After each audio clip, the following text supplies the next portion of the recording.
In today's lesson, we'll start again with an SAT review problem. This is right up our alley because we've been working on simplifying radical expressions. And so let's take a look at this guy. Remember, we talked about the root symbol kind of being like the mom saying, hey, you got to come out in groups of whatever it may be. In this problem, it's groups of 5. Now, that's a very good thing because we are doing a negative number. And so we can do fifth roots of negatives. In fact, the answer we now know will be negative. So I'm actually going to take that negative outside right away.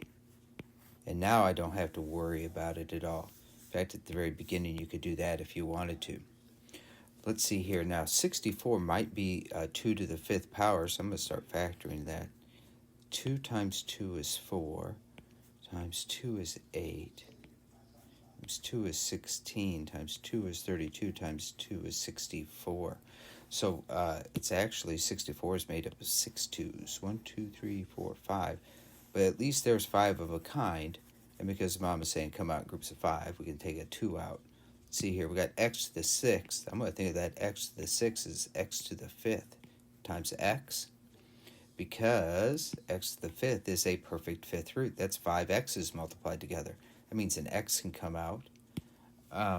Y to the 12th, I'm going to think of as a y to the 5th times a y to the 5th times a y squared, because that gives me a total of 12 of them.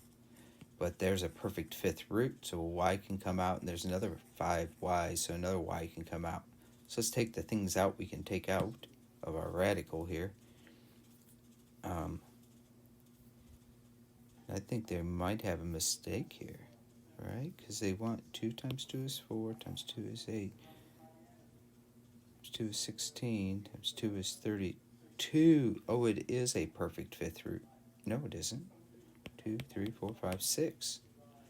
Yeah, 2 to the 5th is 32. Yeah, so it looks like there might be a mistake in this one. Because I'll be able to take out a 2, certainly.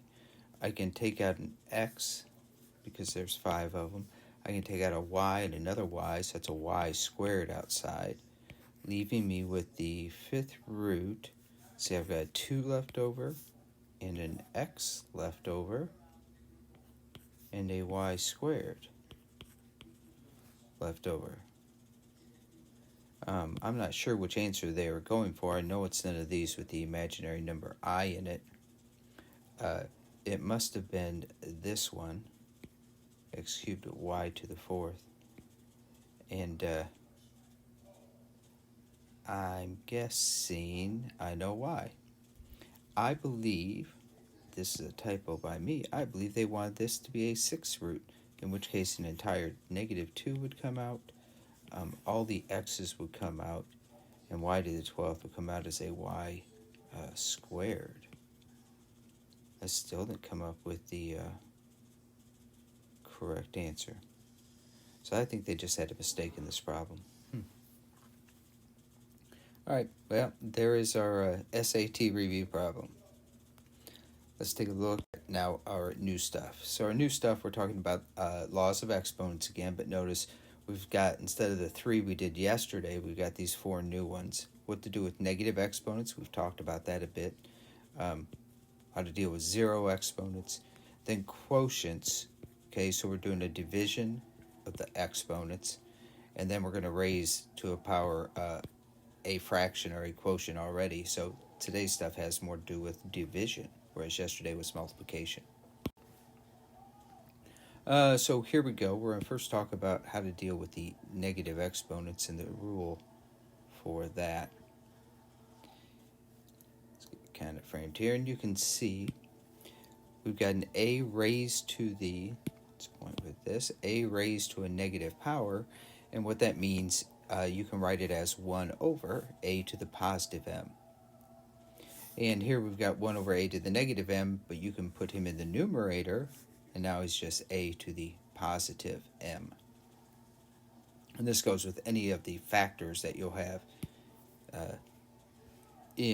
that is raised to that negative exponent. So let's look at an example here. We've got 36 to the negative half, so we're going to use this negative exponent rule to rewrite this as 36 to the 1/2 power. Now that's just the square root of 36. Remember that 2 means to square root it. And, 36. The square root of 36 is just 6. So our final answer, this 1/6. You could test that on your calculator. It's going to give you the decimal answer for it, most likely. But it is equal to 1/6. Let's see here. We got a negative exponent, but this time the negative's in the denominator. Okay. So we're going to rewrite this as 4. That's this 4 right here.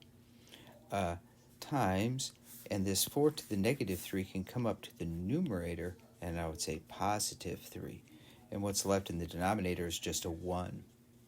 And so really this is just now 4 to the 4th power, because we can just add those exponents together, and that might be our answer. Or if we go ahead and calculate it, let's see here, 4 times 4 is 16, times 4 is 64, and 64 times 4 is 256.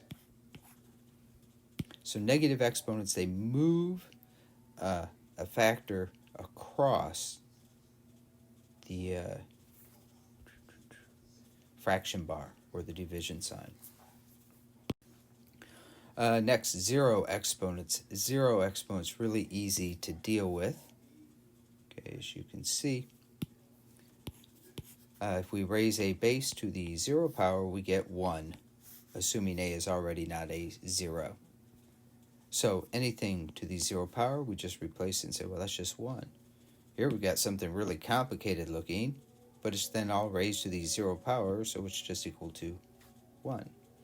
So look for exponents of 0. We like those. Okay.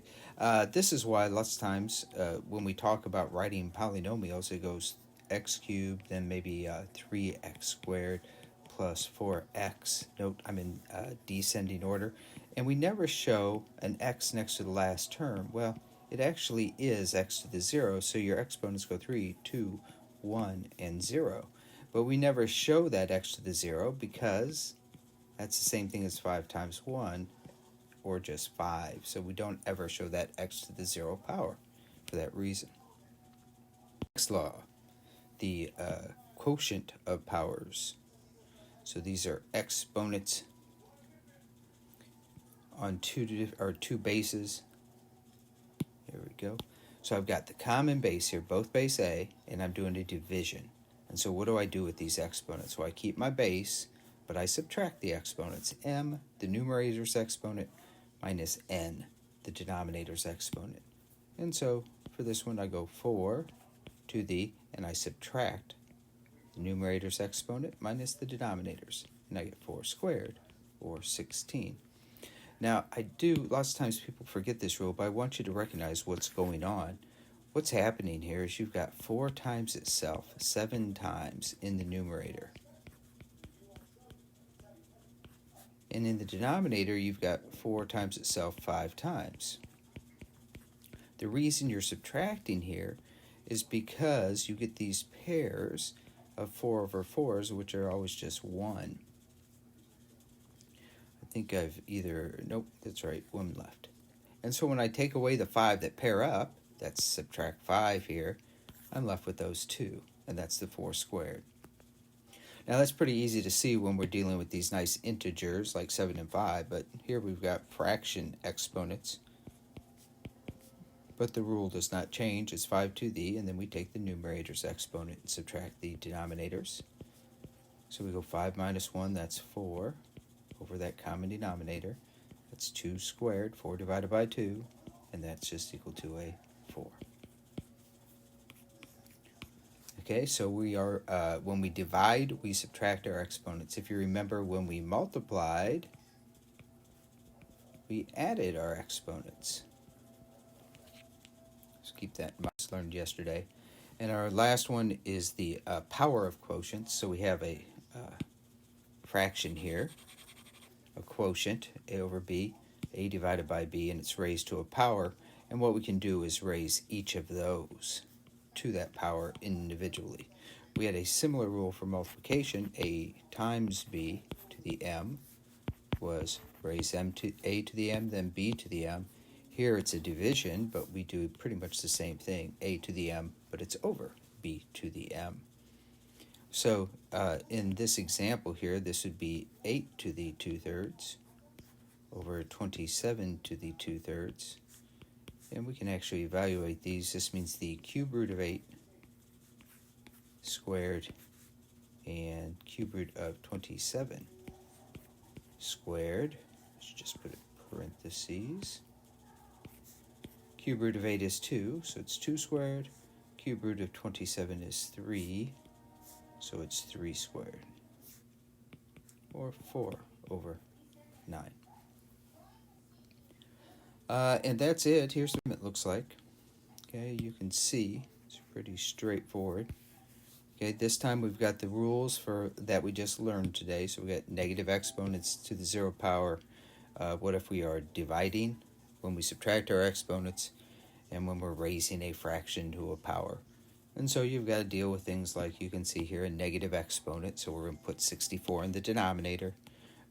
Here it looks like we're going to do a subtraction of exponents. That's rule quotient of powers right here. Here everything's raised to the 0. You should be able to figure that one out. Okay, here we've got a negative exponent. I will show you in this one.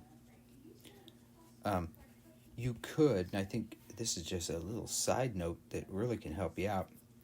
You could do this and take 81 to the negative 3 halves and then 4 to the negative 3 halves. And then these negatives would cause them to flip-flop, because the negative exponents, remember, mean put me in the denominator or put me in the numerator, depending where you're at. But all that does is flip it upside down. So what you could do on this is deal with this negative exponent first and just say, hey, that's going to flip the whole thing over. So now it's 4 over 81, but now it's to the positive 3 halves.